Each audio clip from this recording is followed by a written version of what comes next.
পঞ্চায়েত সদস্য পূর্ণিমাকে মারধর ও শ্লীলতাহানির অভিযোগে গ্রেপ্তার কুলুবাড়ি পঞ্চায়েতের প্রাক্তন প্রধানের স্বামী তথা বর্তমান পঞ্চায়েত সদস্য বিজেপি নেতা খুরশেদ আলম। আগামীকাল তোলা হবে আদালতে। খুরশেদ আলম বর্তমান পঞ্চায়েতের একজন মেম্বার, এক্স প্রধান যিনি ছিলেন ওনার হাজব্যান্ড। আজকে মোস্ট প্রবাবলি কুলুবাড়ি পঞ্চায়েতে একটা মিটিং ছিল, মানে প্রেজেন্টলি যারা ইলেক্টেড হয়েছে প্রধান উপপ্রধান মেম্বার, তা ওদের নিয়ে একটা ডেভেলপমেন্ট ওয়ার্কের কোনো কথা ছিল। তো ওই সব কথাবার্তা নিয়ে হঠাৎ খুরশেদ আলম এবং পূর্ণিমা নামা একজন মেম্বার, তো দুজনের মধ্যে বর্ষা হয়।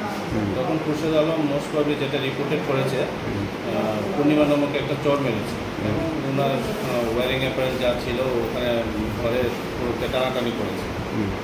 তো এই কমপ্লেনের উপরে বেস করে আমরা একটা কেস দিয়েছিলাম এবং খুরশেদ আলমকে আমরা নিয়ে এসেছি জিজ্ঞাসাবাদের জন্য।